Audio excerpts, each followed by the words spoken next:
విజయవాడ జక్కంపూడి కాలనీలో సహాయ చర్యలను ప్రభుత్వం ముమ్మరంగా కొనసాగిస్తోంది. ఎప్పటికప్పుడు తాగునీరు, ఆహార పదార్థాలను ట్రాక్టర్ల ద్వారా వెళ్లి కాలనీలోని చివరి ఇళ్లకు అందిస్తున్నారు. సహాయ బృందాలు ప్రత్యేక బోటుల్లో బాధితులను సురక్షిత ప్రదేశాలకు తరలిస్తున్నారు. పూర్తి వివరాలు మా ప్రతినిధి సూర్యారావు అందిస్తారు. విజయవాడ జక్కంపూడి కాలనీ ఇంకా జల దిగ్బంధననే ఉంది. 4 వైపులా నీరు కమ్మేయడంతో స్థానికులు ఎటువైపు నుంచి వెళ్ళినామన్నా కూడా నడుములోతు నీళ్ళలో ప్రయాణం చేయాల్సి వస్తుంది. గత 5 రోజులుగా ఇదే పరిస్థితి. తిందామన్నా తిండి లేదు, సరిగ్గా నిద్ర లేదు, ఆహారం లేదు. వీరంతా కూడా ప్రభుత్వాన్ని అర్థిస్తున్నారు, తమకు సాయం చేయాలని, ఆహార సరఫరా చేయాలని వేడుకుంటున్నారు.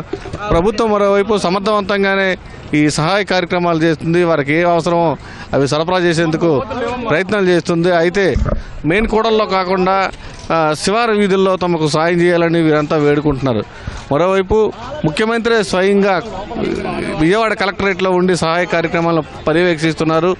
ఎప్పటికప్పుడు ఎక్కడెక్కడ లోటుపాట్లు ఉన్నాయో తెలుసుకొని సమీక్ష చేయడం ద్వారా ఎప్పటికప్పుడు కూడా పరిస్థితిని సర్దుబాటు చేస్తున్నారు. ఎక్కడెక్కడ బాధితుల నుంచి వచ్చిన సమస్యలు తెలుసుకొని వాటిని పరిష్కరించే ప్రయత్నం చేస్తున్నారు. ఇక్కడ చూడొచ్చు మనం స్థానికులను నేవీ సిబ్బంది బోట్ల ద్వారా తరలిస్తున్నారు.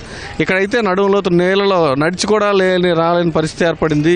ఈ ఎన్డీఆర్ఎఫ్ బృందాలు కానీ అలాగే నేవీ కానీ మొత్తం వీళ్ళందరినీ కూడా ఒడ్డుకు చేర్చే ప్రయత్నం చేస్తున్నారు. గత 5 రోజులుగా వీరంతా కూడా చిక్కుకుపోయారు. ఫస్ట్ ఫ్లోర్, సెకండ్ ఫ్లోర్లోనే వీరు నివాసం ఉంటున్నారు తప్ప గ్రౌండ్ ఫ్లోర్లో ఉండేందుకు ఆస్కారం లేదు. నడుములోతు నీళ్లు ఇప్పటికీ ఉన్నాయి.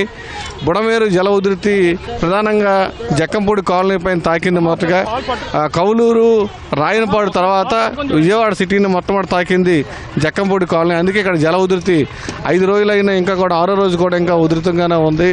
ప్రజలంతా కూడా నడిచి కూడా రాలేని పరిస్థితి. నడుములోతు నీళ్లలో ఈదుకుంటూ ఎదురెత్తు వీళ్ళంతా కూడా ప్రయాణం చేస్తున్నారు.